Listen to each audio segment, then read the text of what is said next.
Hello, everyone, and welcome to Australia on 99.94 Cricket Every Day. I'm Melinda Farrell, and joining me, as always, is Bharat Sundaresan, still in Adelaide, but about to arrive in Brisbane, where I am ahead of Australia's series against South Africa. And what's really amazing is that I'm on my monitor, my laptop, I'm looking at Bharat, and he just froze mid-salute. It was like standing to attention, which I'm very happy about. Look, Australia on 99.94 is your home for Australian content. We will be dropping into your podcast feed on YouTube or the 99.94 app. So please do rate, review, and subscribe. Thanks for joining Cricket's Conversation.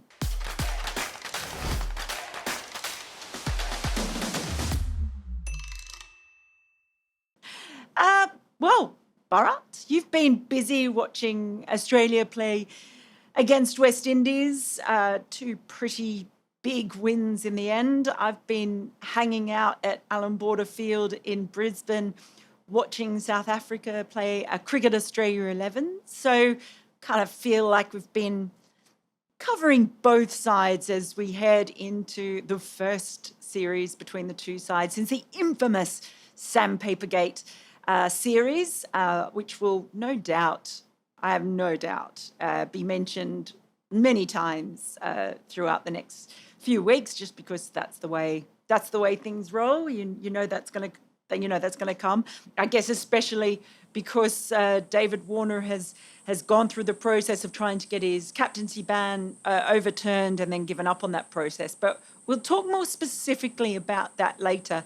Let's talk about South Africa and Australia. I mean, Bharat, Australia couldn't have had much of a better run in as far as being match hardened, although injuries are a little bit of concern with Josh Hazlewood already having to drop out of this next test with a side strain, and Pat Cummins coming back from a quadriceps injury. So looks like he's going to be okay. Scott Boland coming into the side, no bad replacement. How do you see Australia as shaping up? Might they be a bit weary, or will they just be, in the midst of their top sort of level of mid-season kind of play, I guess? Firstly, hi, Mel. Yeah, I hope I'm not frozen still. You're not frozen. Yeah, it wasn't a 3-minute salute, hopefully. It Yeah, was. Yeah. I felt it very was. respected. Well, there's a lot of respect. There's a lot of respect, you know that. Look, I don't know. It's just a strange build-up to this South Africa series for Australia, right? I mean, they'll be happy with obviously having recorded two very convincing wins, test wins against the West Indies, and a lot of their guys seem to have gone into the right rhythm. I mean, Usman Khawaja will be kicking himself for not having made more hundreds. He's missed out. He's looked so good, and then literally just find ways or has found ways of getting out. Manas it feels like the summer of Manas again. He just is batting really well, and he did have luck in the first test, which we've come to expect almost from him. But after that, it's been pretty chanceless. And Steve Smith, again, he would be kicking himself for having missed out in Adelaide. He was kicking himself as he walked off after getting a zero. So, batting wise, the top 4 or 5, and Harry is in great form. He also did, like, everybody seems to be kicking themselves, like, because that's the kind of series it was. It was one where it was more about who really missed out on making runs rather than who made runs. The West Indian bowling, let's face it, was not at many periods was not up to test standard, unfortunately, and the Australians rightly cashed in, the guys who did, Manas and Travis Head and Steve Smith. To an extent, David Warner, who you said we will talk about later, about the off-field stuff. He's had a weird test year, I believe. Like, he's looked very good. He's worked more on his batting than usual, almost. And even the periods he spent out in the middle, he's looked good. But he just found ways of getting out in a strange way, like the chasing wide deliveries, which he generally would just put away, and dragging them on or edging them after looking really good. Like we saw in the first innings here in Adelaide, three boundaries of Alzari Joseph, pretty much of the same kind, wide and just slashed away, and then falls in that same fashion. So, in that sense, they're all like, they should be primed and ready for South Africa. At least they've got runs behind them. Most of those top five. But Cam Green looked a little out of sorts in the second test. He seems to, at least in that one outing, it looked like he was really overthinking the whole technique bit and where his back leg was going, where his front leg was going, and as a result, he just batted himself into a hole. And of course, there was a run out where Travis Head kind of. I've never seen a cricketer look so shaken by what his teammate has said as Cam Green looked, because of the camera angle as well. You could see Travis Head saying whatever he was saying, and then you could see Cam Green just like do that. It was quite dramatic. I don't know what Travis Head said, but it looked like they had patched up by the end of that game. So he, in Australia, will need runs from number six down. You assume against the South African attack, because, like you said, you've seen South Africa play in that practice game. Elgar got runs. Some of the bowlers did well, but it's more the South African bowlers that Australia would, I wouldn't say fear, but would really be keen on watching. It's not to say that they don't have a strong batting lineup, that is South Africa, but it's not the kind of batting lineup they had when Australia last played them in that infamous series in 2018. Like, all those biggish names are gone. Elgar's still around, but there are a lot of other guys that will kind of bat around him. Right, and that's how the shape up of their batting lineup is. Some exciting players, of course, but it's yeah. I mean, it's a different kind of team. And just speaking to some people who know South African cricket really well, uh, even the interim coach right now, and just how he goes about his cricket, he's not the kind of guy who really apparently believes in sticking it up to the opposition, like, in terms of riling them up. And what it would have been like if Mark Boucher was still coach and he had Dean Elgar as captain. I mean, those two together, from what I hear, they might have gone that route, try to get the Australians rattled with a lot of verbals. But apparently this coach is not one who subscribes to that. So it'll be interesting to see how that aspect plays out. But from an Australian perspective, I think yeah, they couldn't have asked for a better series to get into that real confident mode. I spoke about the batters, the bowlers the same. I mean, injuries.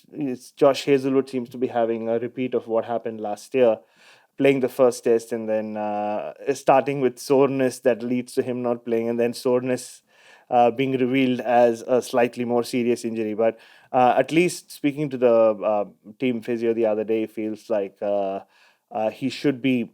It's not as serious as last year, and he should be ready for the latter half of the summer, which is good news for Josh Hazlewood. But like you said, yeah, they have a ready-made, walk-in replacement in Scott Boland. It's a pity that Michael Neser is not being spoken of in the same breath, considering he averages 16.74 in Test cricket, which is not very bad either. I know it's no 10, but it's not bad.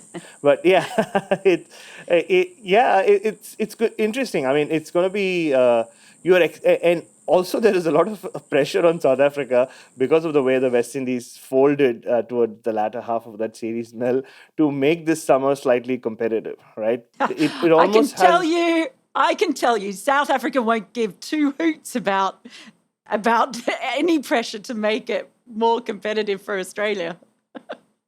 They don't No, no, no. care. I'm not. No, no, no. I'm not. I think I phrased that wrongly. I mean, from a personal front, like, it almost reminds me of how we built up from Pakistan to New Zealand in 2019, like where because Pakistan were pretty poor, he almost wanted the New Zealand series to be more competitive. Like, because there was, if you remember, that was a proper good, strong New Zealand side and a proper bowling attack that New Zealand had. So you kind of expected them to really be the team that run Australia hard and, like, maybe push Australia. but it wasn't to be. So we'll see if that happens with the South African side. I mean, I know South Africa have a great record in Australia, but it's not the same team. I know you're much closer to the South African team than I am, but I'm just speaking as a pure neutral from what I've seen of them in the last few years. Well, I wouldn't call me non-neutral just because I've been up here. I mean, it's good because I was lucky enough. I was in England to be able to watch that series against England and cover the tour match before and cover the tour match. So I feel like it's my South Africa year as far as watching a lot of them certainly in the sort of second half of this year, and going back and sort of looking at South Africa over the past kind of couple of years. I mean, Dean Elgar's only lost. I have to say it the right way because he actually corrected me. Just so you know, Dean Elgar. It's Elgar, not Elgar, by the way. Right. I only just found this out. We do have a video. He went through the pronunciations of all the South African players and kind of gave me a lesson. So that's going to be on my YouTube channel in case you want to check it out because it is amazing. I cannot believe I've been saying Dean Elgar's name wrong all of these years. And I'm not the only one. I know that I'm not the only one. So yeah, if you want to actually find out, I do have a pronunciation guide. So look out for that. It'll be up in the next couple of days. But since he became captain, they've only lost one series, and that was the series against England. And the way they've done that has basically been on the back of a very strong bowling attack, as you mentioned. And by the batters being able to do enough. So it's been a big talking point, obviously, in South African cricket about the fact that they've hardly had any centurions. In the past, I think I counted in England, it was going back 13 games. So it must be like maybe 15 games now, 15, 16 games. They've only had, I think, 4 centurions in that time, which is not a lot, right? I mean, Blimmin Marnus has scored almost that many centuries just this summer so far. But they've had a lot of players who have chipped in with 40s, 50s, 60s, those kinds of scores, including the middle and lower order. Marco Jansen scored, he scored 48 at Lord's, for example. That's the kind of contribution that he can bring in. So they've kind of been able to do enough. And the caveat that comes with is that they've also batted in some tricky batting environments, including in South Africa, where everyone is telling me, including the players, that it's been a lot more difficult to bat on. Tiennis de Bruin said that if he could, he'd take that pitch from Alan Borderfield, roll it up and take it with him everywhere he would. So that's quite interesting as well. I think the big question is going to be around the batting, and then within that, what balance South Africa goes for in the side, because they don't really have a genuine all-rounder like Cam Smith, form notwithstanding, in their side. Probably the closest is Marco Jansen, I guess. He's batted above Carl Verreynne. He did in England at one point. I think at Lord's he batted above him. So, the balance of the side, I think, is going to be really interesting for South Africa because their strength is undoubtedly their bowling. And even Dean Elgar himself, talk about them batting around him. It's been a while since he's made a big score. He made 100 at AB Field, which is great for him. But I think overall, South Africa will be happy with what they got out of that warm-up match because he did get 100. You look at Temba Bavuma, who... there's been a lot of talk about that second century for him being a long time coming. He's in and out of form. He had a little bit of a break after the World Cup. He's coming back from that elbow injury. Didn't bat in the first innings because he jarred it in the nets. But he only scored 28. I think what they'll be most pleased about is he faced 92 balls. And that is at least as valuable as any runs he scored, just having that amount of time. De Bruin, I thought, batted brilliantly. He got 80-odd and looked super aggressive. Rassie van der Dussen got some runs as well. So I think they'll be I think batting conditions will actually suit their batters better in Australia where the bounce is truer. They can kind of trust that a little bit more. And they seem to lift when they come to Australia, generally South Africa. So while they are missing that star-studded lineup, I guess, I think they'll be feeling quietly confident and hopeful that their batting can stand up a bit more in Australia. So it's going to be a really interesting series, I think, all round. And yeah, there is a lot of expectation on it. There are going to be a lot of rumblings because it's the first time since that infamous series. But, a lot of the players have moved on since then. So, well, some, probably a couple of the key protagonists are still around. Certainly there are a lot of new faces for South Africa. So, yeah, it'll be an interesting series, and I do hope it lives up to it. Crash Craddock and I had a big chat during this game, and he's written about it today, and I did tweet it out there. It's terrible that this series does not have a trophy. We have all these trophies for every series. This is one of the great rivalries. It's an outlier because teams don't usually beat each other away, but Australia and South Africa in the past 10 years, well, South Africa have won here 3 times. Australia have won over there once. The brilliant series, when Michael Clark faced up to Steyn and Morkel and took all those body blows. So I think this deserves a name. And the match referee who was sitting in the box next to me throughout that was Kepler Wessels. Put it out there. A few people have suggested it could be the Wessels vessel, perhaps. I kind of like it. But it deserves a name. And I think if you have a name, please come and suggest it to us because I definitely think it deserves one. Yeah? Yeah, no. We had this discussion on radio during the series, and we opened it up to people to come up with suggestions. So there were a few naughty ones, trust me. But Kepler Wessels just is the most obvious, Australian South African connection. I mean, Manus Labuschagn's not too far away. Nor is Michael Neser, though obviously they're a long way away. Kepler Wessels was captain. I mean, that's I know. I mean, but no. I mean, I would because it's been so dominated by pace, especially in recent years. I don't mind maybe a Steyn Johnson or something to do with fast. McGrath, Donald. McGrath, Donald even.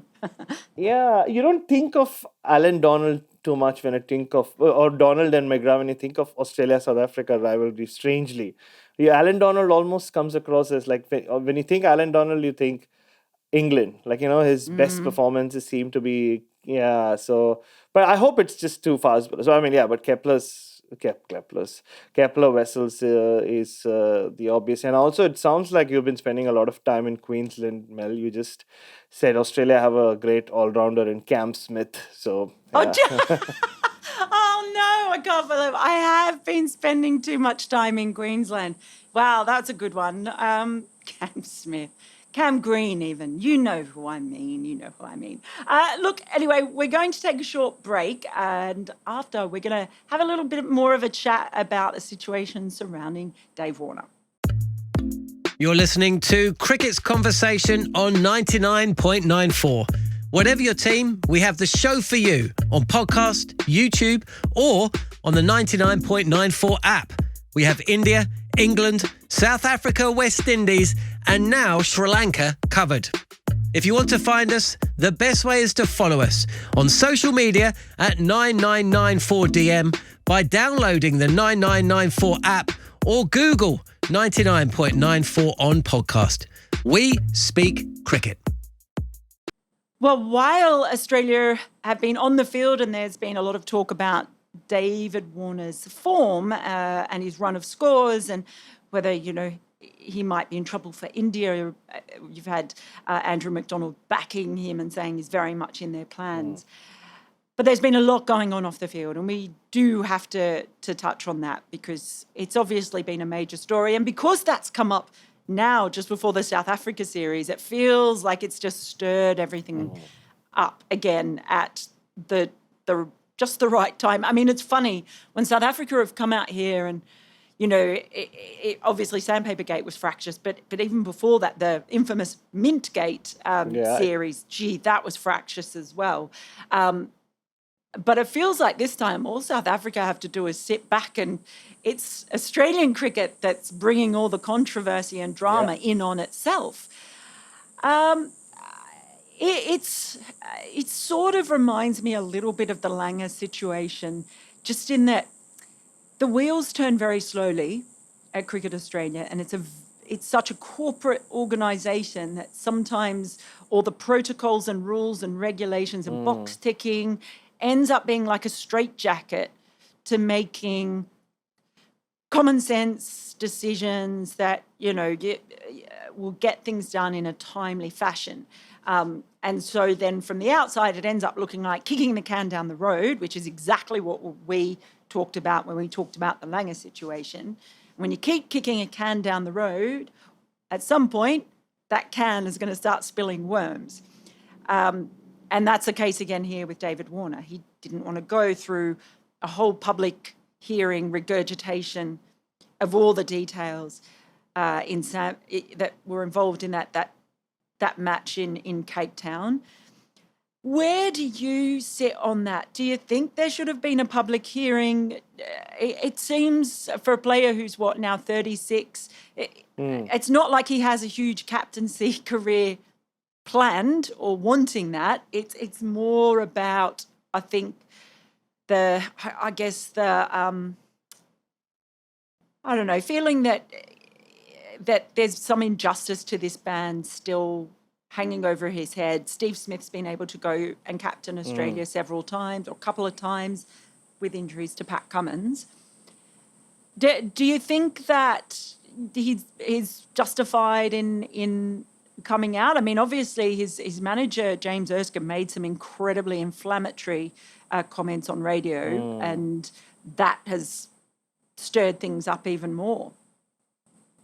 Yeah, I mean, also this whole kicking the can down the road phenomena is it tells you about the density of population of a country when you can get away with it, right? I don't think you can get away with kicking a can down the road for too long in a country like India. I mean, either someone will come and grab the can, or there'll be like 18 street dogs running after you. So I don't think it's a concept for the first world. It's a first world problem. I think that's the most first world of first world problems. But you're right. I mean, we've discussed this about so many other issues with Cricket Australia, right? Tim Paine, Justin Langer, and who knows? So I'm sure there will be more.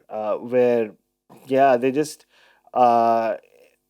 when a situation like this arises, rather than being timely about sorting it out and finding an actual solution, like you said, they kind of just wait for the whole everything to just kind of blow up on the public space, even though they will tell you that's not what they want happening. But this process started in February. They could have easily, even if whatever process they wanted to put in place, whatever corporate protocol, they could have still sorted it out. I mean, the whole aim should have been to sort it out before the cricket summer starts, so that it doesn't kind of play into the cricket summer.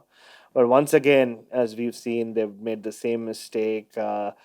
Nick Hockley hasn't come out of this looking very, very good, honestly. Not like someone who's in control as the boss of Cricket Australia, or the man in charge of running things anyway. And I've always believed, and it's totally understandable that David Warner wanted the leadership ban to end, because I've always believed and I'm with Steve Smith when he says it's fundamentally wrong. What do you mean by a lifetime ban on leadership? Like, if there can nothing called a lifetime ban unless you're banning someone from playing itself. Like, are you saying that whoever that person is, he or she is accepted back in the system, but we are saying they can never improve, they can never be responsible enough to be a leader? Like, then why are they there in the first place, right? Like, doesn't make sense in many ways.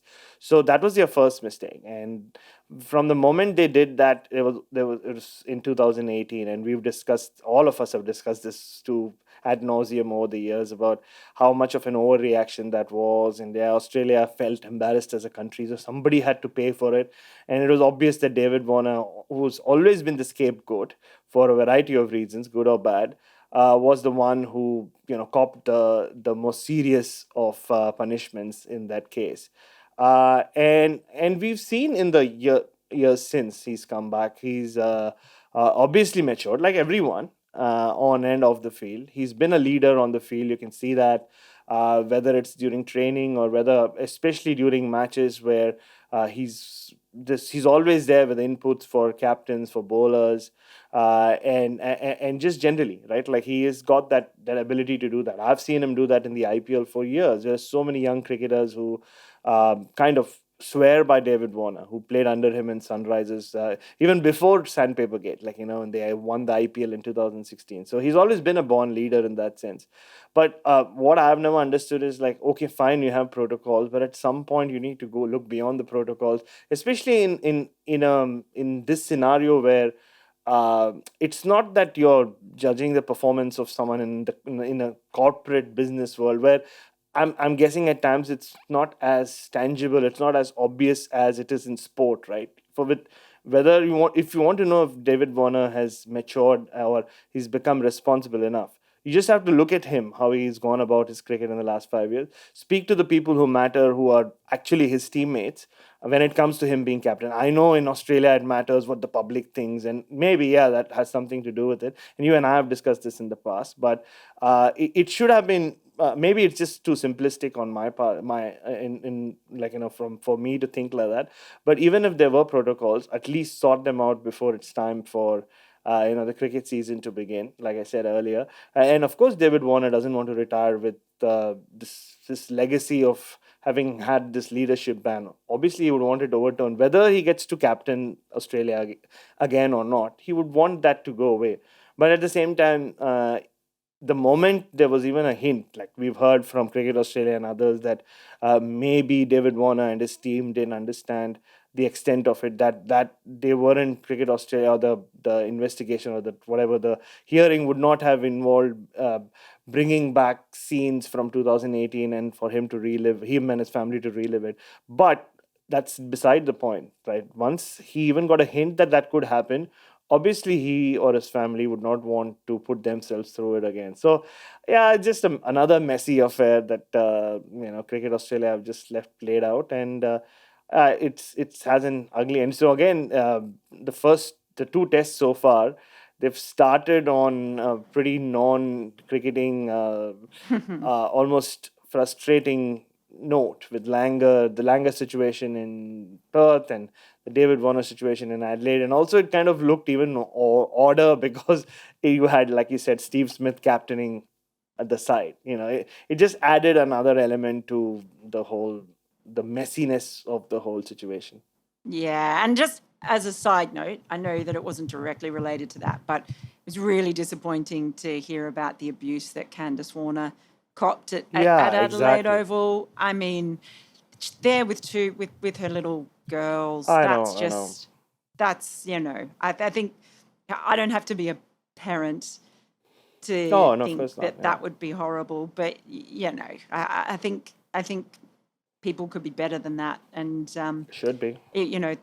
She copped some pretty horrendous rubbish when she was in South Africa in 2018. That was really nasty, and then she's copping it here in Australia. It's like, so I feel for her. I don't think that she should be copping anything. That's just pretty awful. So come on, Australia. I think we can do better than that. Okay, we're going to take a final break, and when we come back, we're going to have a little chat about Australia and India women doing battle over in India in front of some very, very impressive crowds. If you love the language of cricket and want more, then head over to the 99.94 app and you can hear all of our podcasts and cricket commentary. We're adding new shows all the time and covering cricket series from all over the world. Be the first to hear all of our announcements by following us on social media at 9994DM. Welcome to Cricket's Conversation. Welcome back to Australia on 99.94. Melinda Farrell here with Bharat Sundaresan, and someone born in Australia and someone born in India. Kind of nice to see the two countries doing battle over there under a new captain in Elisa Healy taking charge. And can I just say, girl from Orange, Phoebe Litchfield, making her debut as well. So I was proud, as obviously the unofficial ambassador for Orange. I was particularly proud to see Phoebe Litchfield out there who, been watching her for a couple of years thinking that she wasn't very far away at all. I remember you and I talking to Matthew Mott when he was in charge of Australia, like that was during the 2019, Yeah, 2020 Women's World Cup. before the And we were talking pandemic, to him. Mel. Yeah, before just the- before the pandemic, talking to him about how close Phoebe Litchfield was, and he said she wasn't far off. She made it. So that's really been really great to see for me. But also, Can I just stop you there, Mel? Oh, I think yeah. you have another reason to be proud of Orange. I heard Orange being mentioned on radio the other day. Pete Lawler, of course, the king of beer, was had an extended run talking about beer and lager on World Lager International Lager Day. I think it was day 2 of the test or day 3 of the test. And you know how he comes up with the 20 best beers, the famous list. And number 1 this time, the beer comes from Orange. So No there you go. way. Which one? Do you remember? Was it Badlands? Yes, it Or is Badland. Yes, you are right. Badlands, nice. Oh, I'll have to commend him. Finally, those paper bags of $20 notes have finally got the beer editor of the Australian. That's very, very exciting. Good, yeah. So lots of reasons to be proud of Orange, including beer. But in India, I think there's been really exciting cricket played between the two sides. For the really great thing that the crowd, 45,000 people, wasn't it, showing up? And I think it's not just a crowd for its own sake.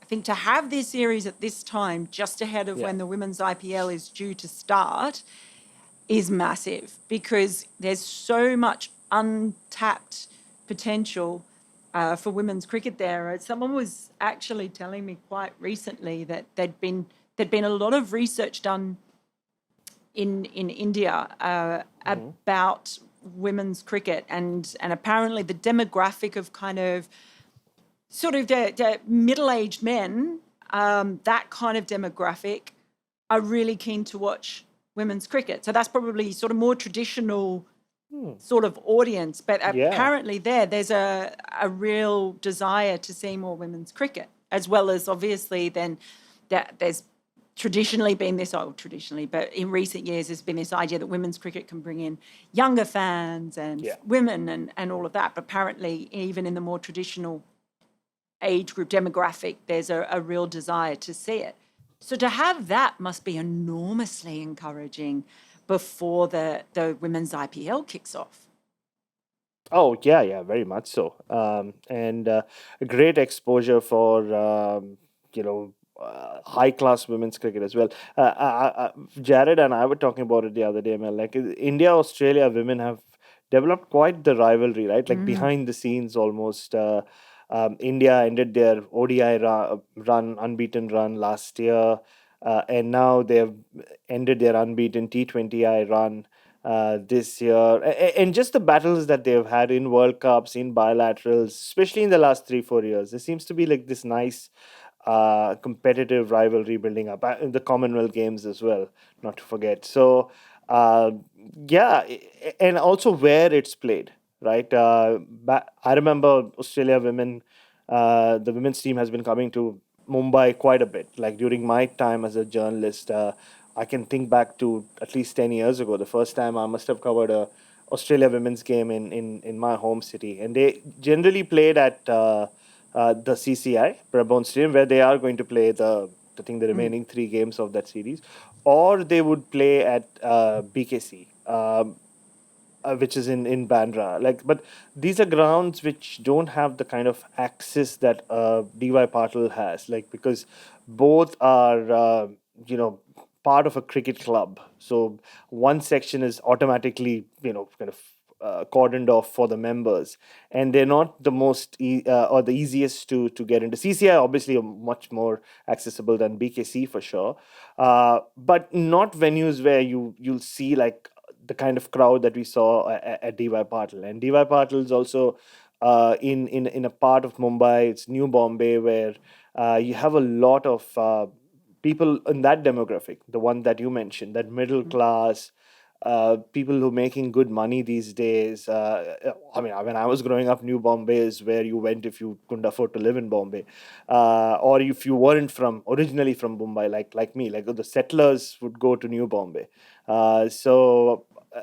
Now that it's so far developed, or it has developed in the last 20 years, and Divai Patil is perfectly placed in the middle of all those suburbs that have sprouted in the last 20-25 years. So it's got that nice feel to it. It's got a great stadium feel to it. So that's added to the whole, 45,000 people energy, or the kind of energy 45,000 people will bring to any stadium. So I think it's great that they're doing it, and the games are played prime time. The Indian men weren't playing. That added to it, which is great. And I think you're right. I mean, the Indian women's team are back in the day. It was almost like they had a shared audience, right? There was a section of those who watched men's cricket who would watch women's cricket as well, like on the side, if men's cricket wasn't happening. But now I think they're getting their own dedicated audience as well in India. And when you're talking India, relatively speaking, the numbers just take care of themselves, right? Like when you have a dedicated audience, it will be a big number compared to the rest of the world. And it's perfect, like you said, a few months out from that first ever women's IPL. This sets a great precedent. And look, in the past, when they've had those IPL challenges, I do remember them playing the first ever. It was a one-off game, women's challenger or something they called, in Mumbai, in the afternoon of one of the men's IPL knockout games. And I remember being at the Wankhede, and not many people showed up for it because it was a weekday.